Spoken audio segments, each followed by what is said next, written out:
प्रदेशाध्यक्ष नाना पटोले हे तातडीनं दिल्लीला जाणार आहेत। अशोक चव्हाण यांना राज्यसभा मिळण्याची शक्यता आता बोलली जाते आहे। काही वेळापूर्वीच गणेश ठाकूर यांनी याबद्दल माहिती दिली होती आणि आता त्यावर शिक्कामोर्तब होताना दिसतंय।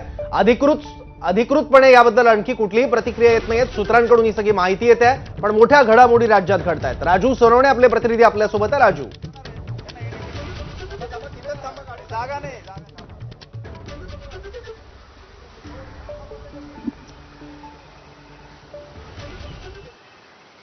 राजू माझा आवाज येतोय? अगदी सौरभ, पाहतोय आपण आज अशोक चव्हाण जे आहे ते आपल्या आमदारकीचा राजीनामा देऊन भाजपमध्ये जाण्याची दाट शक्यता आहे आणि कुठेतरी काँग्रेसमध्ये सुद्धा हालचाली होताना पाहायला मिळतात। नाना पटोले दुपारनंतर जे आहे ते दिल्लीमध्ये दाखल होणार आहेत आणि पक्षश्रेष्ठींशी संपूर्णपणे चर्चा करणार आहेत। कारण अशोक चव्हाण हे भाजपमध्ये जात असतील तर ते एकटे जाणार नाही, तर अनेक आमदारांना जे आहे ते घेऊन जाणार आहेत आणि या संदर्भामध्ये चर्चा करण्यासाठी नाना पटोले जे आहे ते दिल्लीमध्ये दाखल होणार आहेत। खरं तर नाना पटोले रायपूरवरून ते थेट दिल्लीला जातील आणि त्या ठिकाणी पक्षश्रेष्ठींची भेट घेणार आहेत आणि जे काही राज्यामध्ये सुरू आहे या संदर्भातली जी आहे ती माहिती दिली जाणार आहे।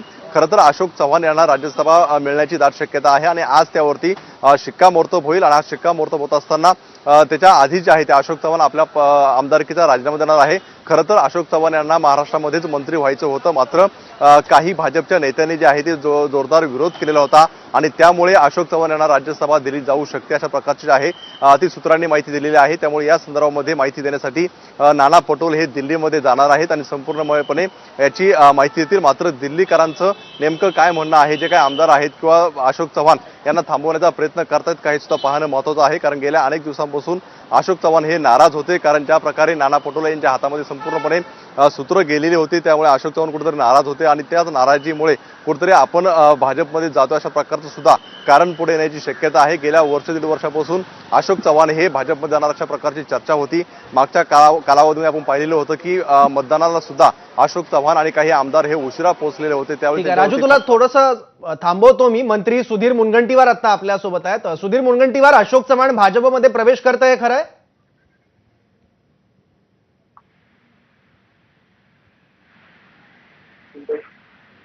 मुनगंटीवारजी, माझा आवाज येतोय तुम्हाला?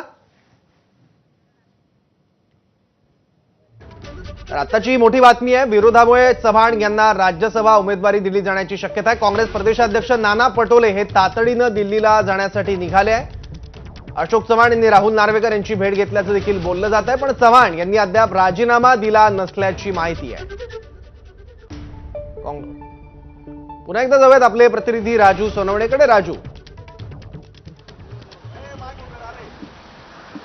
पाहतोय आपण अशोक चव्हाण जे आहे ते आजच राजीनामा देतील अशा प्रकारची जी आहे ती सूत्रांची माहिती आहे। कारण आज राजीनामा दिला तर भाजपकडनं जे काही राज्यसभेची यादी येणार आहे ती कदाचित दुपारनंतर येऊ शकते आणि त्यामध्ये अशोक चव्हाणांचं नाव असण्याची दाट शक्यता सूत्रांनी वर्तवलेली आहे। त्यामुळे अशोक चव्हाण पुढच्या 1 ते 1.5 तासामध्ये आपल्या आमदारकीचा राजीनामा विधानसभा अध्यक्षांकडे देण्यासाठी जाण्याची शक्यता आहे। खरं तर पाहतोय आपण की काँग्रेसमध्ये गेल्या अनेक दिवसापासून अशोक चव्हाण हे काँग्रेस सोडणार अशा प्रकारची चर्चा होती, कारण अशोक चव्हाण कुठेतरी नाराज आहे। नाना पटोले यांच्या हातामध्ये सूत्र गेलेली होती।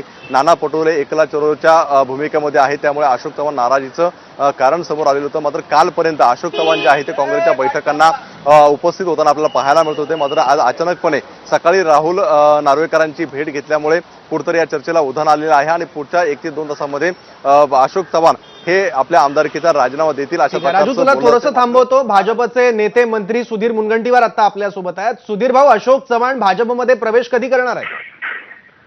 आता याचं उत्तर